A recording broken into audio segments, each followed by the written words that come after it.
Collar हमारे साथ जुड़े हैं, डॉक्टर प्रदीप साहू हमारे साथ हैं। नमस्कार सर, पूछिए अपना सवाल। हाँ डॉक्टर साहब, मैं आपसे प्रश्न करना चाहता हूँ डॉक्टर हेमचंद पांडे जी से। जी जी जी। डॉक्टर साहब, अभी अपन ये देख रहे हैं कि 2025 जो है अंक शास्त्र के हिसाब से 9 नंबर आता है जी और एक व्यक्ति विशेष की कुंडली होती है। जी। तो अंक शास्त्र डोमिनेट करता है या कुंडली डोमिनेट करती है व्यक्ति विशेष के जीवन में? क्योंकि कुंडली का विशेष महत्व होता है। तो एक जनरल है, तो 2025 9 है, ये तो सारी दुनिया के लिए, इसके लिए सभी के लिए 9 अंक फायदेमंद रहेगा नहीं रहेगा वो अलग चीज है। जी जी। एक तो ये, दूसरी बात है 2025 में बहुत बड़े बड़े ग्रहों का परिवर्तन होने वाला है, राहु, केतु, शनि और गुरु। और सबसे इम्पोर्टेंट चीज ये है कि जो गुरु है वो अतिचारी होने वाला है 8-9 साल के लिए। तो ये यूट्यूब पर और भी दुनिया में बड़े बड़े ज्योतिषों की अपनी अपनी अलग अलग प्रेडिक्शन आ रही है। ये गुरु अतिचारी होगा, ये बहुत कम उसमें होता है और अभी 8-9 साल के लिए हो रहा है। तो इस अतिचारी गुरु का देश दुनिया के लिए क्या प्रेडिक्शन होगा, आप बताइए प्लीज। जी जी, बहुत अच्छा प्रश्न किया साहू जी, प्रदीप जी। निश्चित रूप से जन्म कुंडली का तो अपना अलग प्रभाव है ही, क्योंकि ये जो राशि फल है होता है वो हर व्यक्ति को एक साथ नहीं बैठता है। जन्म कुंडली का फल अलग रहता है। तो प्रत्येक को व्यक्तिगत लाभ के लिए, व्यक्तिगत जानकारी के लिए तो जन्मांक देखना जरूरी होता है।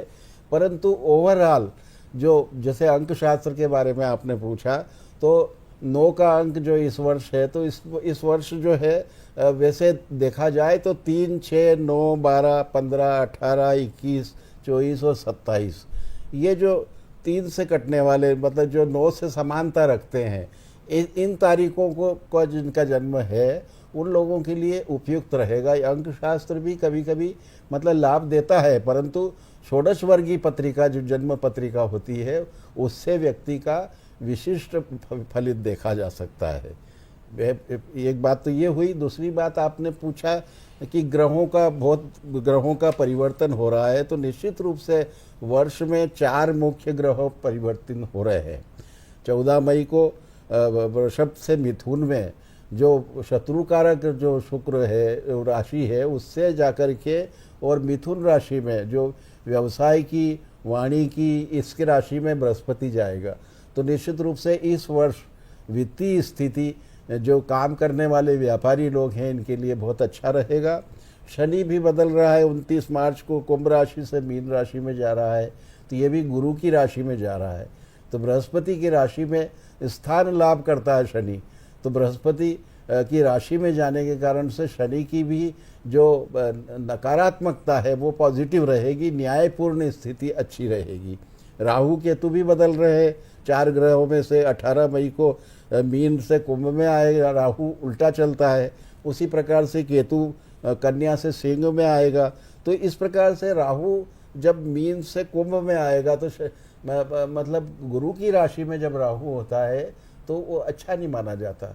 परंतु शनि जो मित्र भाव है, तो मित्र की राशि में अगर राहु आ रहा है तो ये निश्चित रूप से अच्छा रहेगा। शनि के इसमें वो केतु सिंह राशि में आ रहा है तो सूर्य की राशि में, तो सूर्य की राशि में मघा नक्षत्र केतु का स्वयं का नक्षत्र होता है, तो इसलिए मघा नक्षत्र में यह केतु अच्छा शुभ फल देगा। अन्य समय में केतु की उतनी अच्छी स्थिति नहीं रहेगी।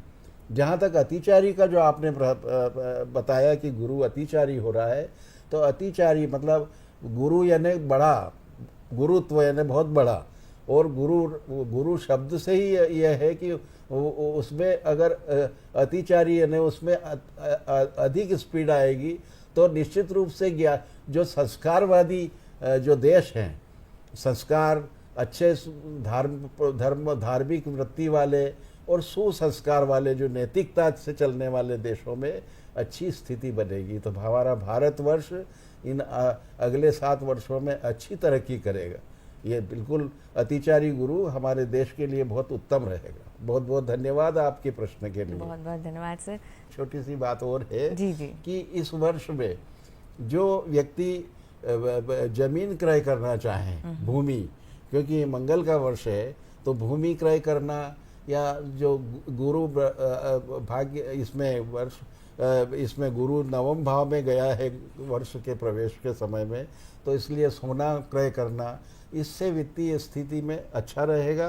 उस घर में भी सामान्य से बेहतर स्थिति होगी, गुरुत्व बढ़ेगा, तो धनात्मक विचार बढ़ेगा। इसलिए मेरा ये कहने का मतलब है कि इस प्रकार के कार्य करने से जो आपने स्थायित्व के लिए कोई सामान क्रय किया, तो उससे आपके धनात्मक आपको मन में आएगा कि नहीं साहब मेरे पास तो ये स्थिति है, कभी कोई परिस्थिति कमज़ोर हुई तो हम इसको सेल करके अपने घर का खर्च चला सकते हैं। तो इसके कारण से धनात्मक विचार आएगा। ऋणात्मक विचार, जो आदमी डिप्रेस हो जाते हैं तो वो डिप्रेस नहीं होंगे। इसलिए अपनी बचत करने की आदत डालना चाहिए, और बचत से थोड़ा सा जो भी अपन क्रय करते हैं अस्थायी संपत्ति, स्थायी संपत्ति जैसे सोना है, तो ये इस प्रकार का है कि इसको बेचा भी जा सकता है, समय पे अपने को क्रय करके रख लेना चाहिए। तो ये वित्तीय स्थिति को सहयोग देने वाली इनका ये हम क्रय कर सकते हैं। बहुत बहुत जी। धन्यवाद सर।